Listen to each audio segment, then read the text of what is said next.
So first of all, Shavua Tov, and we're going to say again Mazal Tov. You know, they say better late than never. Af pam lo meuchar.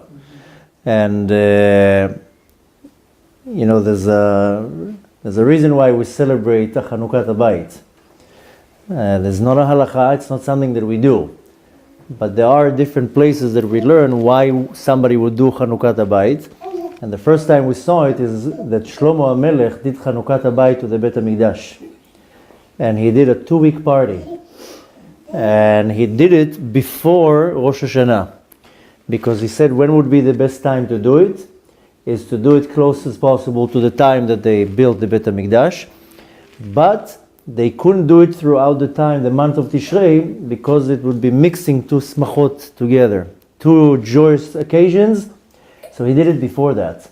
And during the time of Sukkot, there was Simchat Bet HaShoeva, there was another type of Chanukat Habayit. So we see from Shlomo HaMelech that he was the first one that made a big deal out of a Chanukat Habayit. And the Zohar says that the Kadosh Baruch Hu also did a Chanukat Habayit. He built the world in 6 days, and the Shabbat was the Chanukat Habayit, is the inauguration of the house. He built himself a house. When the Kadosh Baruch Hu created the world, that was his house for him where to dwell. So Hashem also did a Chanukat Habayit. So we take from that the custom that we also, and we want to make sure that the house is going to be a house of Torah and a house of bracha. Even though if you rent or you buy, either way, this is the house where you stay, where you dwell. And the house is a very significant part of our life. And even the topic that we want to talk about is about Shlom Bayit. It doesn't say Shlom Marechet Yachasim or Shlom Nisuim, if you notice. I mean, the translation, the peace of the relationship or the peace of marriage. It says Shlom Bayit, the peace in the house. So that can be between me and my kids also has to be Shlom Bayit. But nevertheless, even if you look just at the way it said, how the term in Hebrew, if it would be just about marriage, then it would be something with the word nisuin. But it's saying it's Shlom Bayit, it has to have peace in the house. And needless to say that when a person doesn't have peace in his house, then the whole life is chaos. If a person is bothered by something in his house, then while he's working, he's not concentrated. Or whatever the person does, if the mind is not eased because he's bothered, then it throws the person completely off. And that's not only between a husband and wife, it can be even a child. There's something going on in the house. Even today in schools, when the child is not behaving the right way, they ask you, something going on in your home? What's going on? There's a problem inside the house that you're behaving a certain way.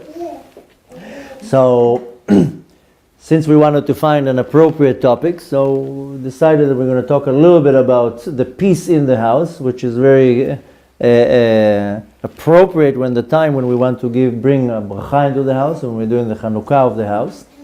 And Chanukah, we just finished the holiday of Chanukah, but Chanukah is not only a holiday, Chanukah means to inaugurate.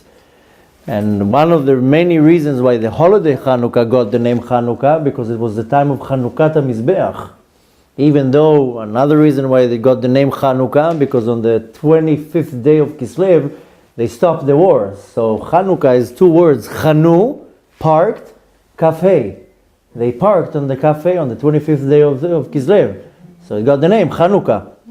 But nevertheless, it started with them because of Chanukat HaMizbeach. That's why if you notice, it should be fresh in your mind, it was last week, the Kriyat Torah, the reading of the Torah is about Chanukat HaMizbeach.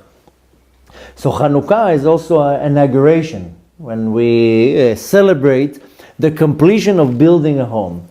So needless to say, here we're celebrating the physical building of the home, but the relationship that I build with my wife, that's building a home. When young couples get married, what do you bless them? They should have an everlasting home, a binyan adayad. They don't say nisuim adayad, binyan adayad. It's a building. You're building something here. People think that they get married and the first year they covered the ground. Marriage is 50, 60, 80 years, and sometimes people they need to work things out after 40 years.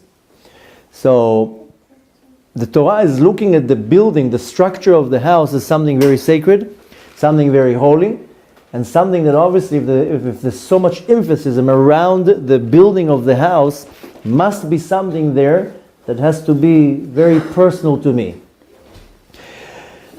there is teachings of a great Talmid Chacham, a great Mekubal. He's known as the top student of Rabbi Yitzchak Luria the Arizal. His name is Rabbi Chaim Vital.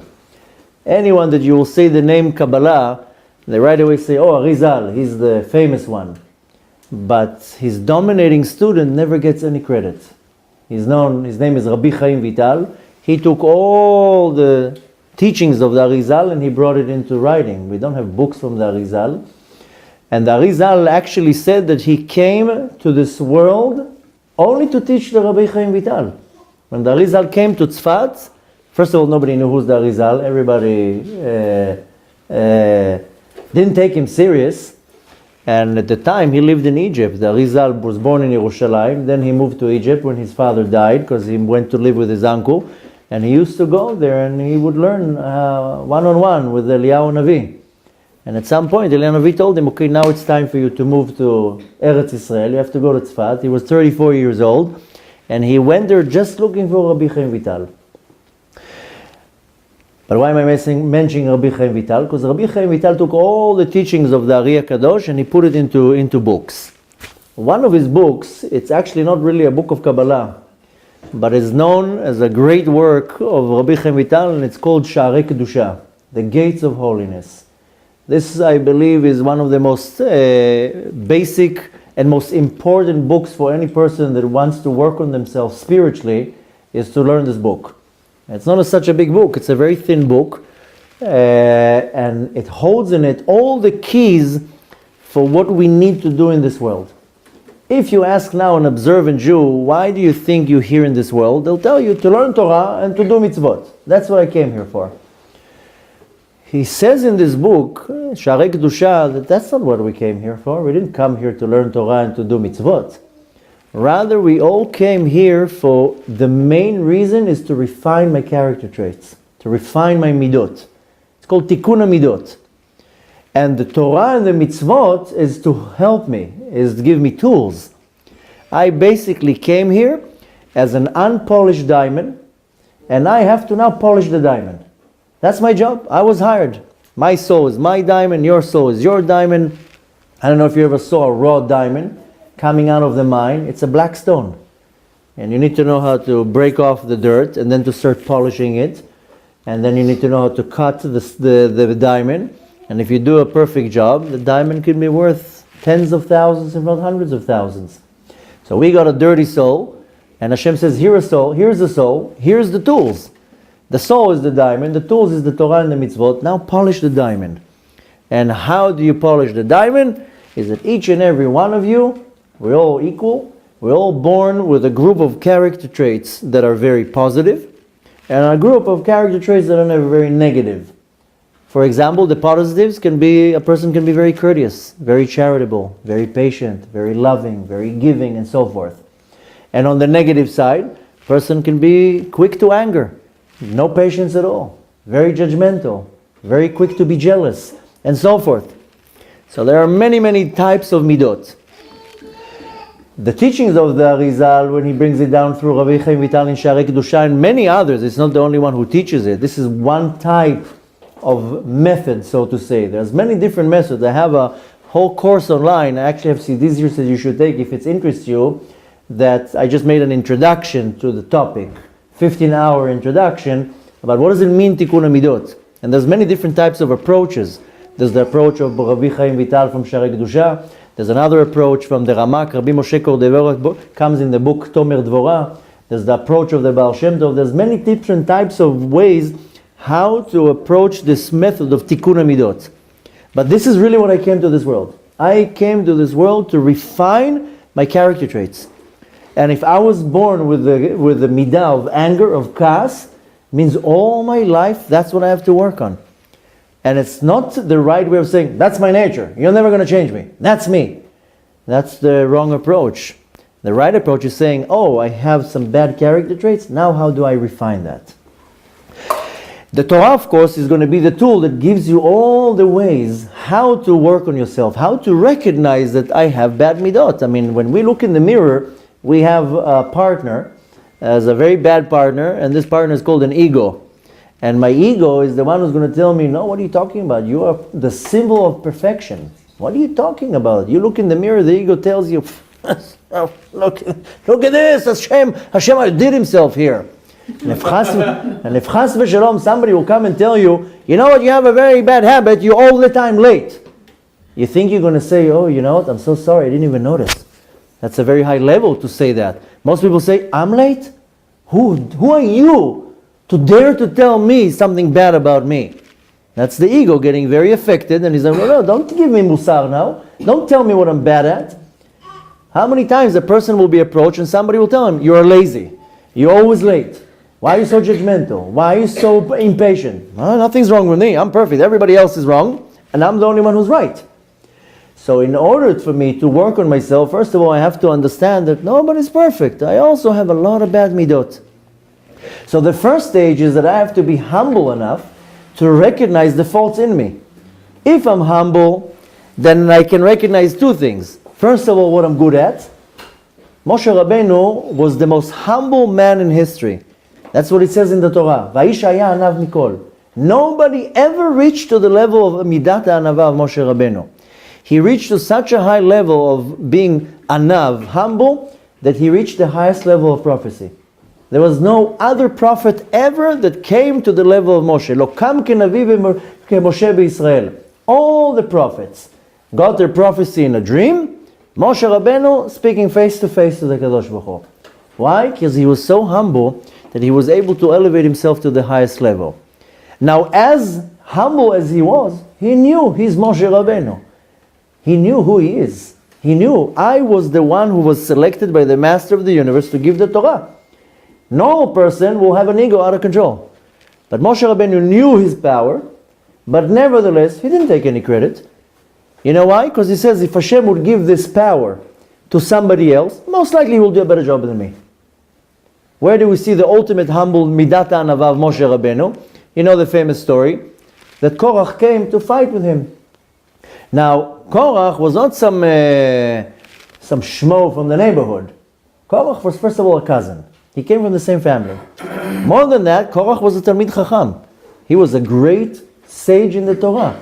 He was able to take with him 250 heads of Sanhedrot to convince them. More than that, Korach was a gazillionaire. He was a billionaire. Up until today in Israel, if you want to say that somebody's rich, you say Ashir ka Korach.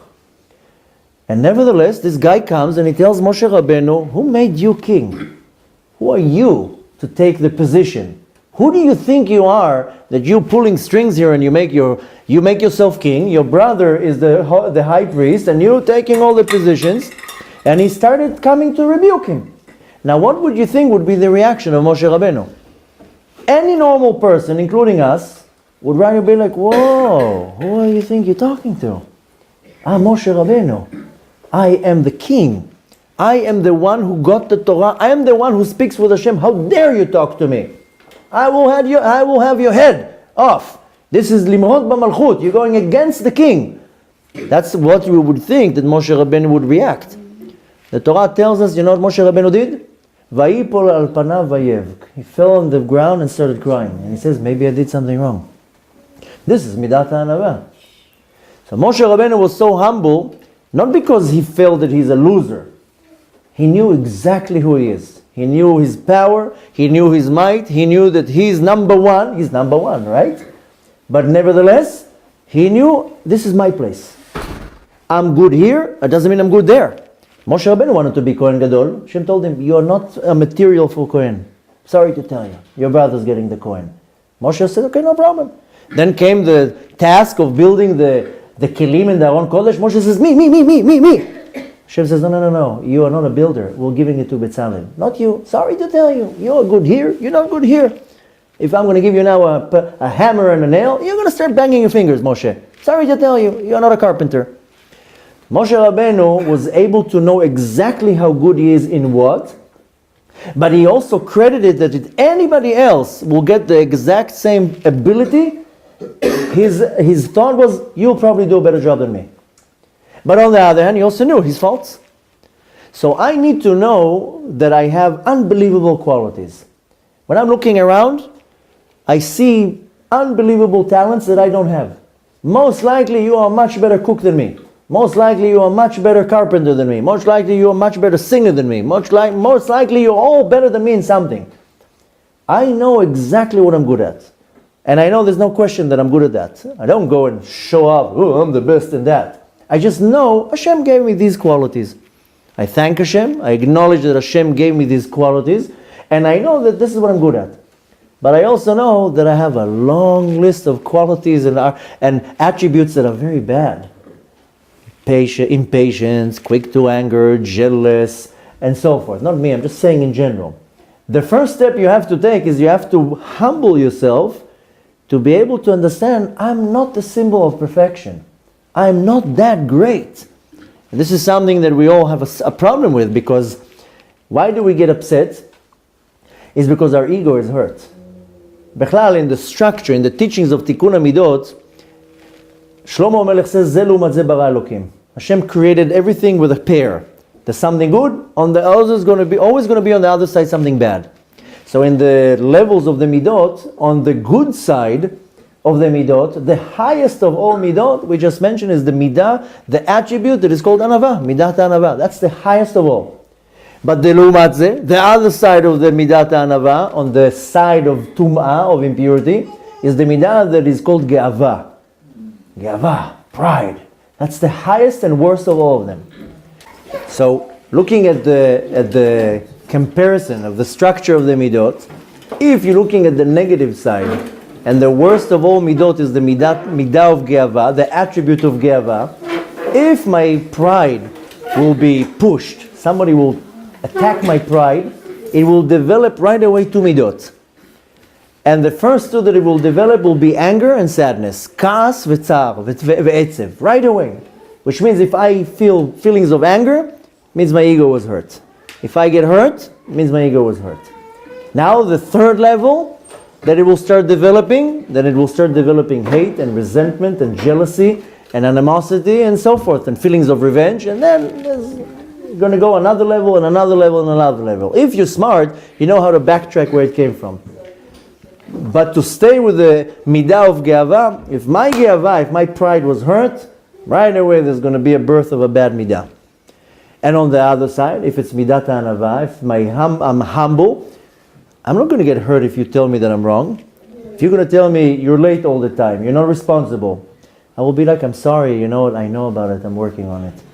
But if I have zero midat anava, I will be like, how dare you tell me that I'm late all the time?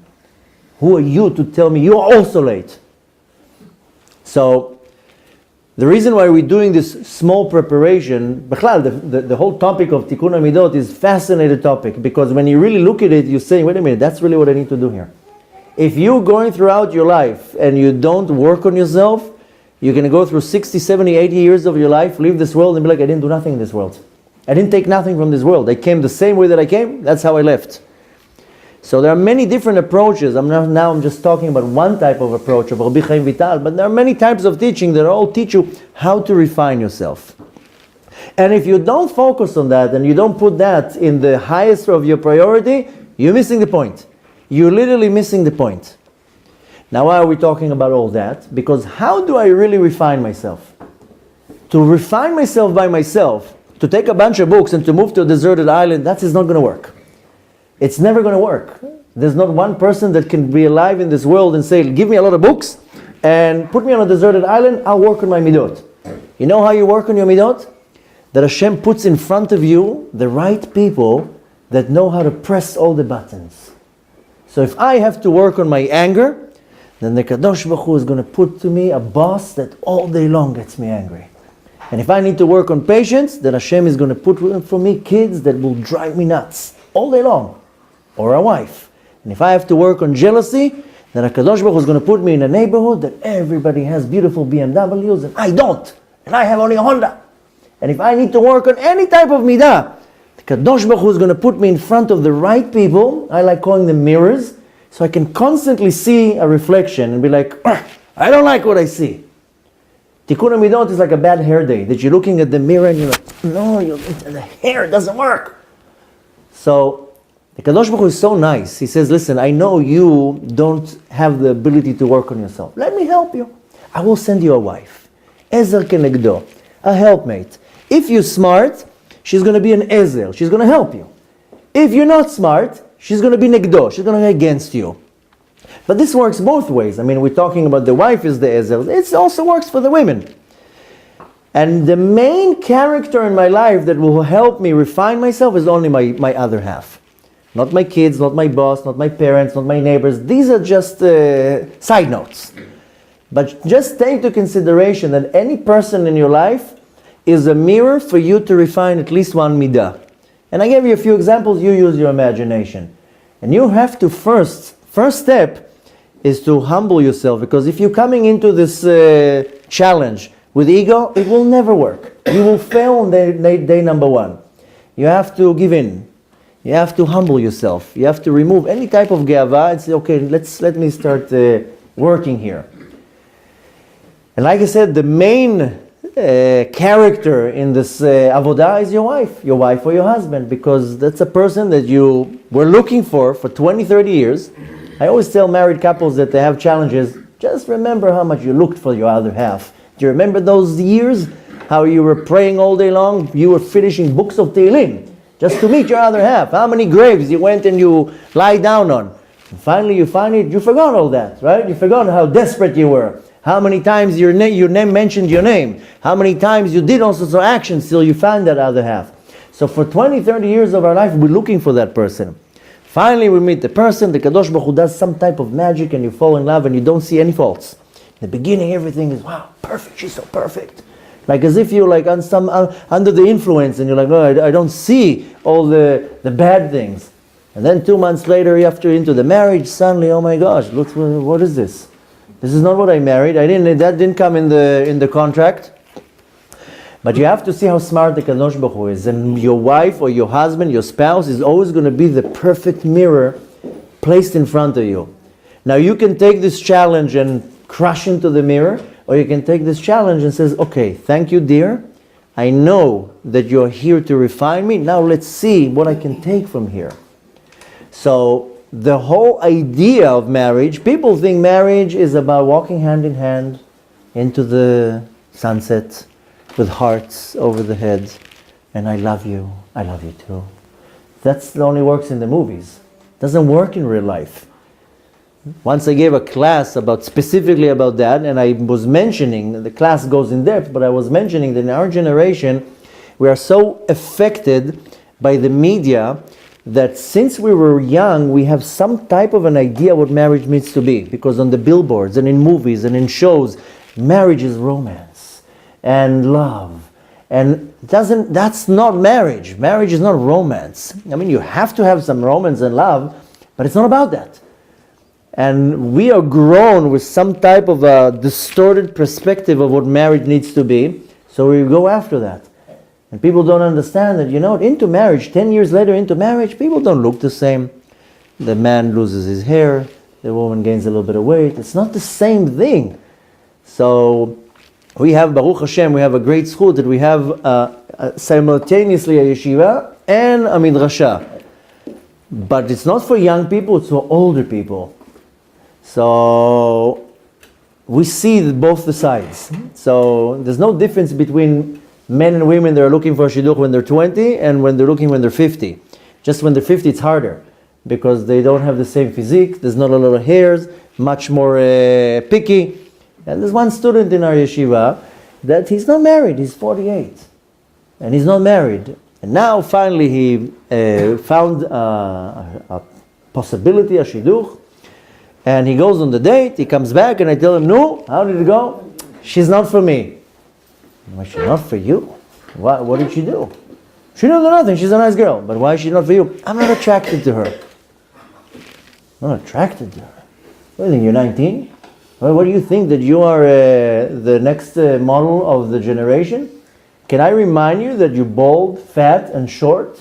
And you're 48 and you're unemployed and you're still not married? What do you think? You are like John Travolta? What do you think you are? I'm not attracted to her. Give her a chance. Maybe she's an unbelievable woman. Maybe she's your other half, and who said you have to be attracted to her on the first date? You think marriage is about attraction? And his mind is so narrow I'm not attracted to her. I said, listen, I understand. It has to be attraction. Give the person the opportunity. What do you think marriage is about? Just being attracted?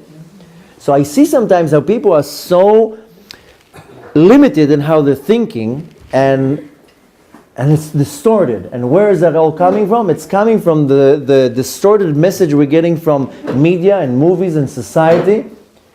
There's not the right education of what marriage is about. There's not a right education of people saying, marriage is not only about how the person looks. It doesn't really mean that it's matter how much money the person makes.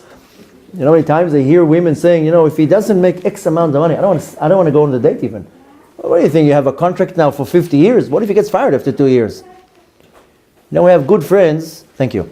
We have good friends that when they met, the husband had an unbelievable job, making, 250, 300,000 a year. Very good job. Fancy car, house, money, was thin, had a lot of hair, everything, the whole deal. And into the marriage, 5-6 years later, he got fired from that great job. So he lost all his money. With losing his money, he lost a lot of his energy. So he became sick. He gained weight. He lost his hair. Suddenly, the ball turned. Now, what do you take from that? That when you met him, he was rich, handsome, and young, and now he's poor, fat, and bald. So, Baruch Hashem, these are normal people that they go through the struggle. But the point to take from that is that marriage is not about me. Marriage is about the other person. What's about me is how is that person refining me.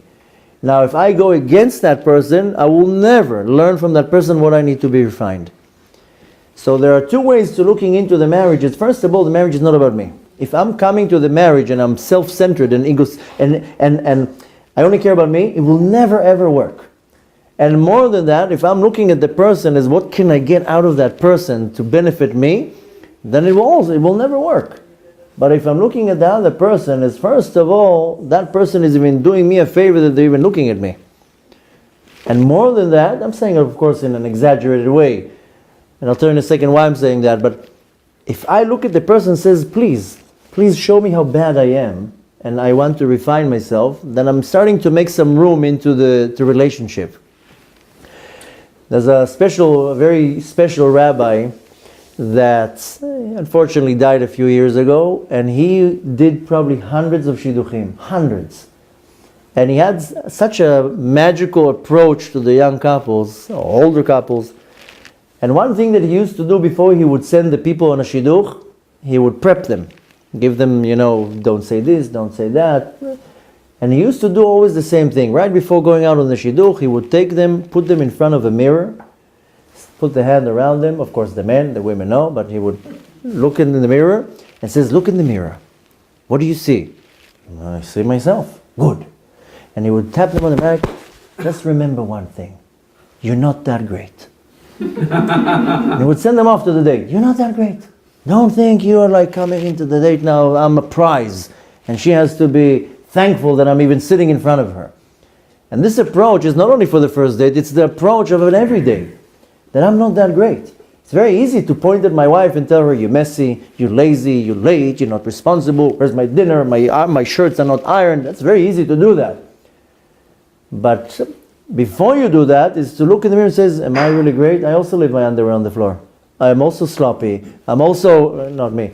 Well, I don't want you to get any ideas here. But the thing is that every time that I see something that bothers me in my wife, and your ego right away wants to say, whoa, why are you doing that? Right away I calm myself down, and I right away remind myself all the faults that I have. And very quickly, the fault that I see over there is not so bad when I compare to myself. Besides the fact that if I see a fault in my wife, let's first start by the approach of the Baal Shem Tov, that if I see a fault in you, means I have it. First of all, if I recognize in you something that bothers me, it means that I recognize in you what I have, and it bothers me to see how ugly I look. But I throw the light on you. That's first of all. But second of all, when I see a fault, then I right away stop and I'm like, wait a minute, why is Hashem showing me this fault? Do I have to work on patience? Probably. Do I have to work on forbearance? Most likely. Do I have to work on not getting angry? Probably. And if you're smart, you're looking at the person and you understand that that person is a reflection of you, especially your other half. Now, and unfortunately in our day, 3-4 fights, yalla, let's get a divorce. Oh, where are you going for the divorce? Wait a minute, give it a try. Now, in our day of age, everything that you want to buy, they give you a free trial. How come there's no free trial for wet marriages? You should think of it, right? Give me a 30-day trial. We'll see how it is. If I like it, we'll continue. So, we started by saying that the whole idea is called Shlom Bait because marriage is like a house, and house you build from bricks, and house you build from one step after another step, and the first floor and the second floor. Same thing with marriage. You don't build marriage. You don't come into the marriage and that's it. It's going to work. That only works in theory. Marriage is when you build it 1 year and then another year and another year and another child and another child and another challenge and another challenge. If you're doing it the right way, marriage will take you 20 years to build it. Don't go into the marriage and right away everything works out. So I like looking at the approach because we like taking things practical. I don't like talking theory. Theory is not anything that's going to do anything to me. And to talk big words, it's also not going to do anything. If you don't take the Torah and you make it practical, then you're wasting your time. Our sages say, "Ma'aseh ha'ikar." The action is the main part. Reading in the book doesn't give you anything. If you don't go out and you apply that, then you're really wasting your time. So of course, this is a very broad topic and so much more to talk about, but at least we want to get something from tonight that I can apply into my life.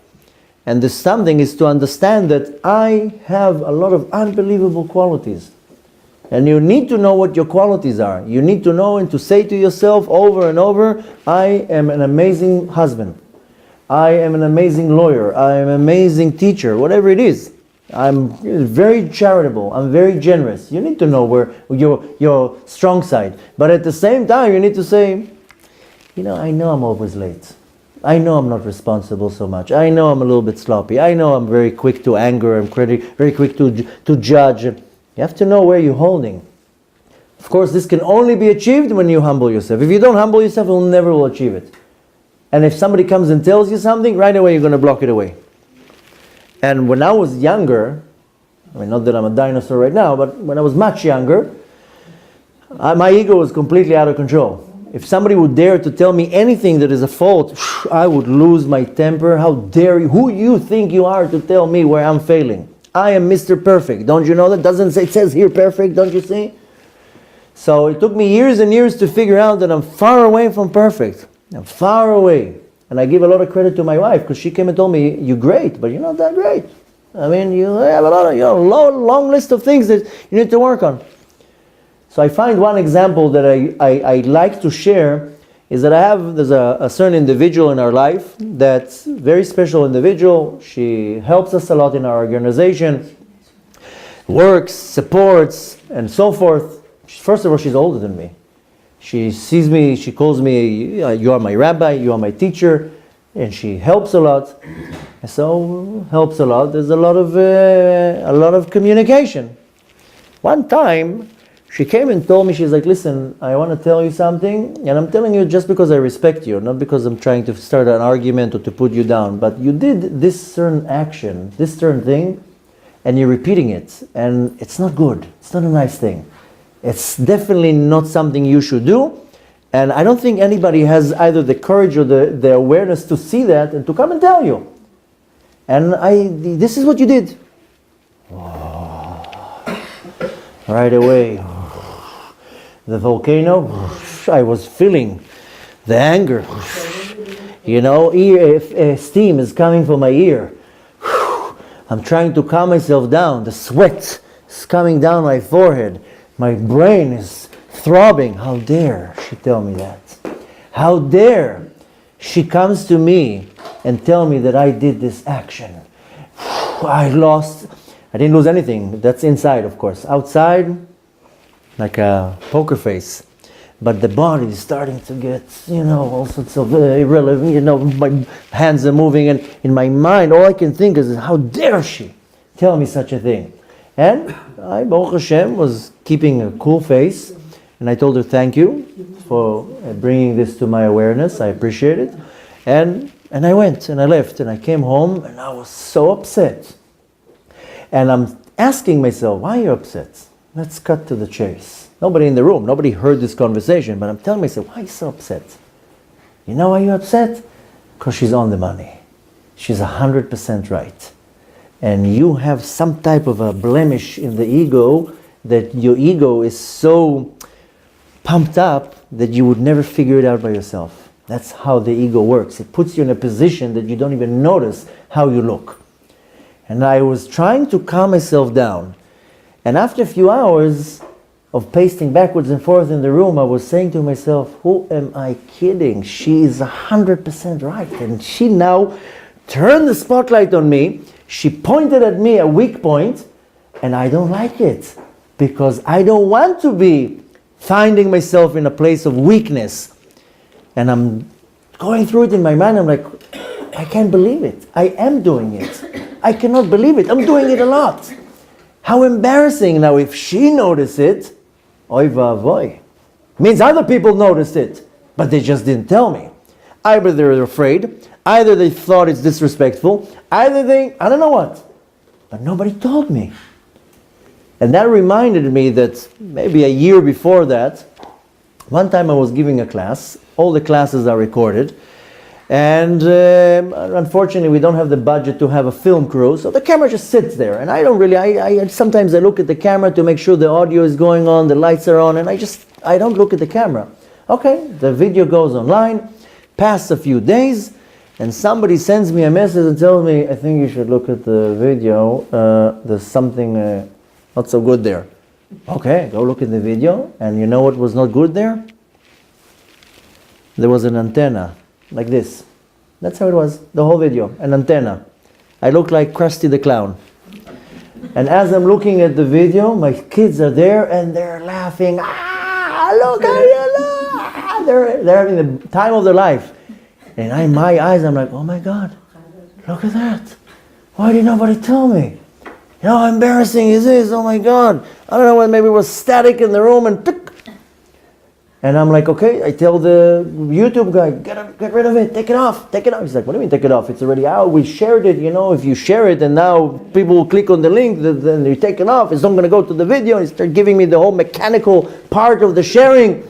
It's already shared on all social media. And I'm like, oh my gosh, you want to tell me 6,000 people saw it?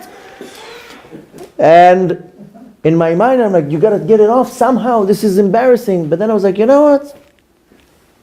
6,000 people had a good laugh. Good. So on my account, let them laugh. Yeah, let them laugh. People anyways are serious and people are sad. If I could make somebody laugh, fine, let them laugh on my account. I don't care. Give us the address. Yeah? But the next day, I come to class and I tell to my dear students, ladies, couldn't you tell me I have an antenna? Just go like that. Just go like, tell me. I mean, I'm sitting in front of you and I see them just have a little bit of courtesy and tell me, hello, bad hair day. And I told them, why didn't you tell me that? Now, some of the students, it's a joke. They come in, they're like, but wouldn't you want to know when you have a crumb here? I mean, we have beards. I mean, the bearded ones know what I'm talking about. Sometimes you have a crumb here. And sometimes I walk the whole day and there's a crumb here, breakfast. And somebody goes like, in the beginning, when I was a rookie with a beard, I was like, what are you doing? And I figured out that there's breakfast here. So, when we were kids, we used to take a note and like write something like kick me or whatever and stick it on somebody's back. And I mean, we don't see how we look. Baruch Hashem, we have mirrors. And now, unfortunately, we have phones. Everybody's on the phones all day long. But we don't know how we look. Wouldn't you want somebody to come and tell you that you have a crumb or hair sticking out or dirt over here? Or, of course you would want to. You don't want to look like a fool in front of people. So the Kadosh Baruch Hu did the exact same thing with the people around you. To come and tell you, hello, you don't look that great. Going back to what this lady told me, It took me a couple hours to calm myself down. And then I was like, you know what? She is so right. I would have never figured it out by myself. If she would not point it at me, maybe she's the only one who saw it. But the fact was that she was 100% right. In the beginning, my ego was fighting it.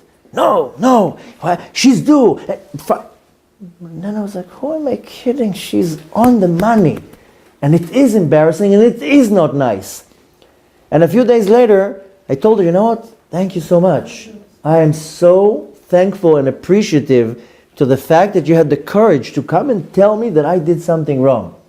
I wanted to fire you. I wanted to scream at you. I wanted to quit as your rabbi. I'm not your rabbi anymore. Don't call me anymore.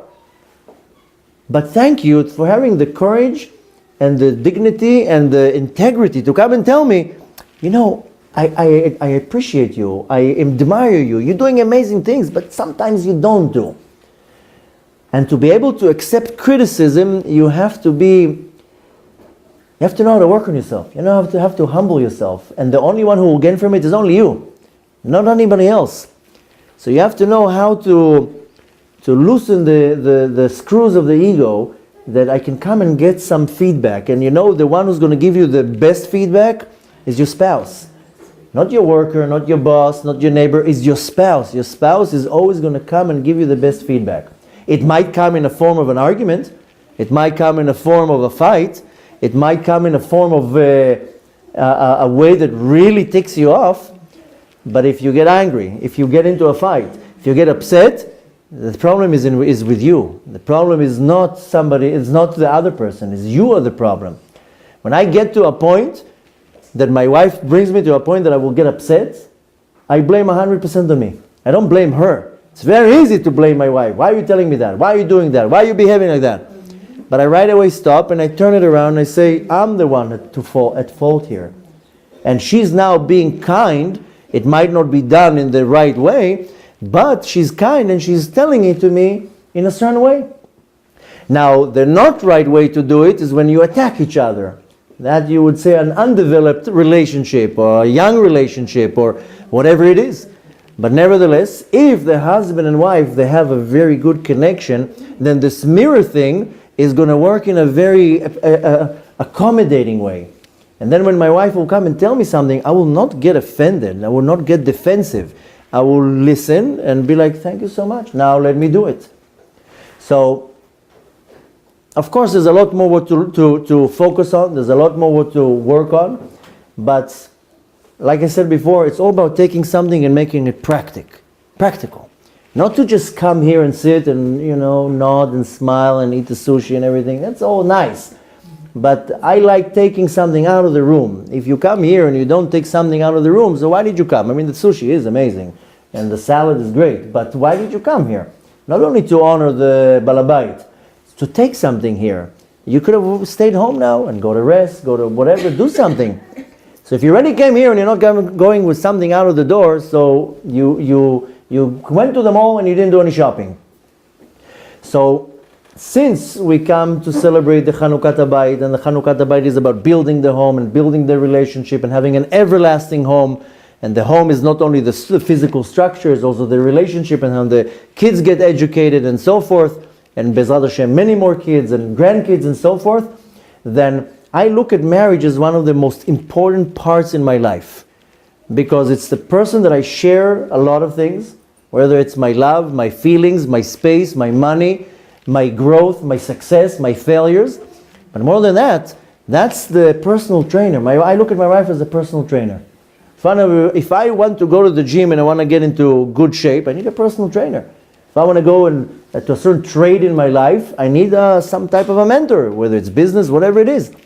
So my wife is not only my spouse, she's my personal trainer. She's going to know when to pull and when to push and when to really put pressure. And the right approach is that I accept it. So if you want to take it practically, is that you have to know how to humble yourself. Is you need to take a minute out of your day, 2 minutes out of your day, and look in the mirror and say, like what this dear Rabbi taught me, is that you're not that great. To look in the mirror and say, I know you have very good qualities, but you're not that great. Now let the world show me what I'm not great at, so so I can work on myself. Not so I can get upset, not so I can lose my anger, not so I can lose my patience, is to take the feedback and to digest it. Let me chew on it, and I'll digest it. And could very much be that the feedback is false, it's coming from anger, jealousy, or whatever, or just to annoy me, and I'm not going to take it as any good feedback.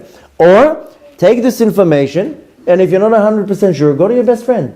Do I really behave like that? Go to your other best friend. Is this true? And am I doing this thing? If you get a few yeses, obviously that's the situation. So if I don't figure it out by myself, then I will go to somebody. Somebody once told me something, you're always late. You know what was my reaction? Well, of course I'm always late, because for me to walk from here to there, everybody stops me. Rabbi, I have a question. Someone was late. And I was like, that's a good answer, but it's not an excuse. Because somebody told me not too long ago, I love your classes, but you're always late. And I wanted to answer back the same answer. Well, of course I'm late. Everybody stops me on the way. Today going out of the shul, 45 minutes. Rabbi, I have a question. Just a small question. And I wonder how you measure a small or big question? When it goes on the scale? Just a small question. What does it mean a small question? Only three words? So I wanted to answer, of course I'm late, because everybody's around me all the time and stopping me, and I'm telling people I'm late for the class. No, I have a question. It's very important. It's life or death. But instead of answering right back with an excuse, I was like, okay, take the feedback. Start digesting it. You don't have to answer right away. Answering right away, we say in Hebrew, chamor kofetz barosh. A donkey jumps first. Take it and digest it. And I chewed on it a few hours, and I said, you know what? I should make an effort. If it bothers somebody that I'm coming late, I should make an effort that if somebody stops me on the street to say I'm late to a class, ask the question between 2 and 4, come to my office. That's when I'm accepting questions. Learn how to communicate with other people. Tell people, I'm sorry to tell you, somebody's waiting for me. And instead of getting angry, or instead of finding an excuse, because finding an excuse is easy, is to say, how can I work on that? If it bothered one person, there's a great chance that it bothers another 2 or 3. So you take this feedback and you say, okay, let me work on it. Let me find a way how I will never or should not be late to classes or meetings or whatever. So you take all this approach and you apply it in your marital life. You see that very quickly marriage is more about discussion. It's a more open communication. I'm not looking at my wife as an enemy. She's trying to attack me. Why is this woman attacking me all the time? She's not attacking you. She's doing you a favor. So you want to make sure that you're really working on your midat Anava, that you humble yourself. And one of the ways of humbling yourself is knowing how great you are in whatever you're great. It's not disqualifying yourself or making yourself what they call a loser. I'm a loser, I'm not good for nothing. No, you're not. You probably have at least 10 to 20 unbelievable qualities that nobody else has. So empower that. Then you have to look at the ones that are your fault and say, why did I come to the world? I come to the world to eat. I came to the world to drink and go on Facebook and watch movies. I came to refine myself. One day I want to stand in front of Hashem and say, look, this is the before picture, this is the after picture.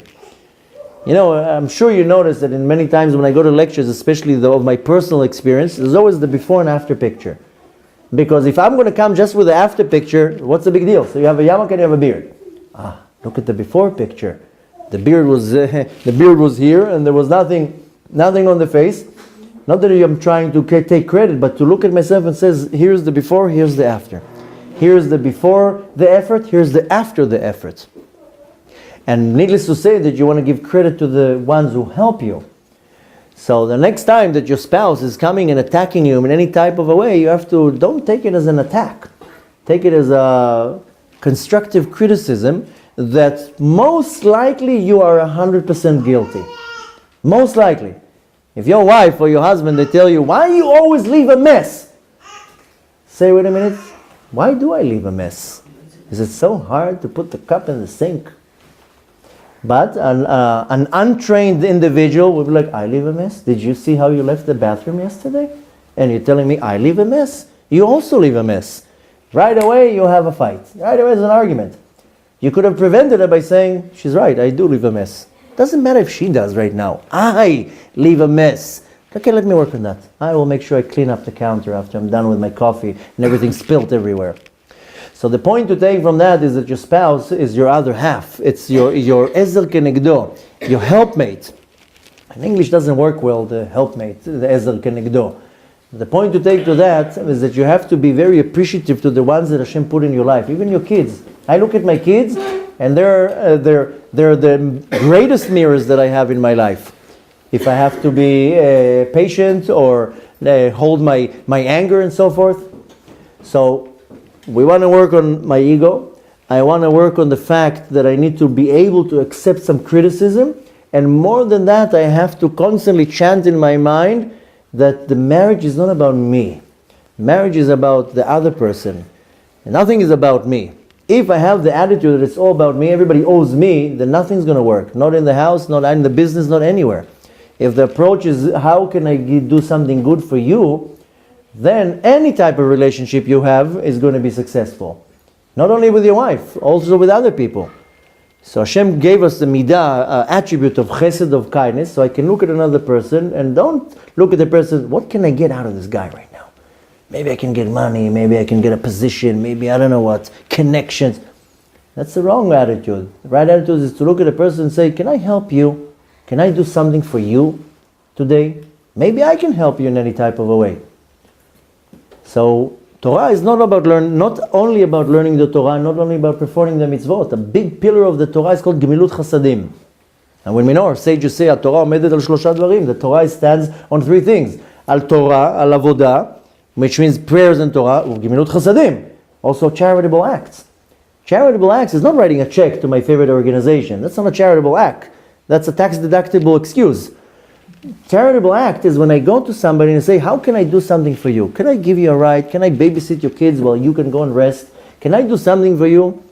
That's a charitable act, that I don't think of myself. I think of you. And I see somebody else that is in need and I say, how can I make your life a little bit better? And not because I want to gain anything. Not because I'm going to get something out of that. Because that's a charitable act. So we want to take all this information, apply it into our life, and to understand that marriage, again, this is not a business deal. It's not a business transaction. It's not about how I look, what I'm getting here, how much money is involved here. Is how am I refining myself? How can I thank that person that is helping me work on myself? You take these little points and you start applying it into your life. A, you're going to have a much better marriage. B, if you're not married, then you know how to go into marriage. You know, when I became a chatan, when I got engaged, in the beginning, nobody prepared me what's marriage. Even though I was 30 years old, but nobody sat and told me, listen, let me tell you what marriage is about. Nobody did that.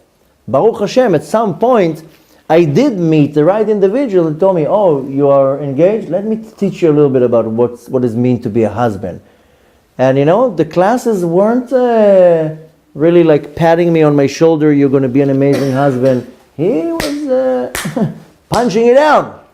But at least I needed to hear that. And unfortunately, in our education system, they don't really teach teenagers what marriage is about. It's not sanua. And they're not doing it the right way, which is a big problem because the teenagers do need to be, not teenagers when they're 13, but when they're getting closer to marriage, has to be educated what it means a marriage. So the first of all is we want to make sure that marriages are successful. There's so many divorces and there's so many mismatches and so forth that try to take these little few points that we talked about tonight and apply it into your life. I can guarantee to you that your marriage will be much better.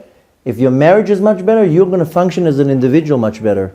Because when somebody has arguments in the house and turmoils and disagreements, you don't function well. I sometimes see men in the morning when they pray, I see how their mind is. I already know there was a fight in the morning. It's not the same prayer. Or during the day, a person is distracted all day long and the phone calls and the texts and why she's saying that, I can't stand this anymore. Who needs this headache? So, and I'm not saying that every marriage is going to be a love story. But a person should not be distracted all day long with disagreements and arguments and fights. So you want to apply that into your life because marriage is, again, it's not only about having a joint account or to do your taxes together. This is not marriage. It's about how can I contribute to this relationship? How can I contribute to that person? How can I make that person's life a little bit better? I fell in love with her 20 years ago. I was looking for her for 20 years. Now suddenly I forgot about it. And more than that is, how am I working on myself from this? Because at the end of the day, you have to remember that when you were born, Hashem gave you an unpolished diamond, and you are obligated. This is part of your obligation, is when you leave this world to say, here's the polished diamond. You hired me to polish a diamond. Here's the diamond. I did my part. I polished the neshama. So Bezrat Hashem, you take a little bit of this information. Hopefully you took notes in your mind, and if you didn't take notes in your mind, then watch the rerun and you take notes in your hand and you apply that. And you want to get to a point that your marriage is happy, that you're building a beautiful home, that your kids can get an idea, what does it mean marriage? And they don't go and have the distorted way of thinking of what marriage is about. And needless to say that when we're able to build a strong foundation in the home, this is like a small Bet HaMikdash, then it's able to bring the ultimate connection between completely Am Yisrael and the Kadosh Baruch Hu. When I build a little house based on Kedusha, purity, holiness, unity, love, acceptance, and so forth, it slowly starts radiating into the world. If you look around the world, you see the whole world is about disagreements and fights and hate and hate for no reason. So every little house that we build, it's also manifesting outside. You're able to affect other people. So we want to wish again the Balabatim that you should have a binyan adayad, you should have a beautiful, healthy home full of kedusha and ta'ava, that your home should be always open to guests and your home should always be open to Torah, and you should raise beautiful kids, many more kids. You should raise them to Torah, chuppah u'ma'asim tovim, and you should become an example to other people what a real true love and marriage is about. And you should always have the merit to host Shiurei Torah in your home. And the Chanukat Habayit, that you should build a beautiful home, a stable home, and B'ezrat Hashem very soon the home should move east, Shama, what's it called, that place? Israel? Yerushalayim. You can come to Tzfat if you want. But B'ezrat Hashem, that you start here, and Hashem is going to help you to develop. And not only the Balabatim that invited us today for the Chanukat Habayit, everybody, I wish you to have a everlasting marriage and a binyan adayad, and you should all merit to build beautiful homes. And if it's already, you're already way into it, then your kids should build beautiful homes. You should merit to marry off kids. And B'ezrat Hashem, that's the bond of the husband and wife, in a very personal way, should affect the entire world, and we should finally see the ultimate marriage between the Kadosh Baruch Hu and Am Yisrael. This is the ultimate Chatan v'Kala, bride and groom. B'ezrat Hashem, we should see that very soon with our own eyes, and we should all have a beautiful rest of the evening. Shavua Tov, and again Mazal Tov, and B'sha'a Tova.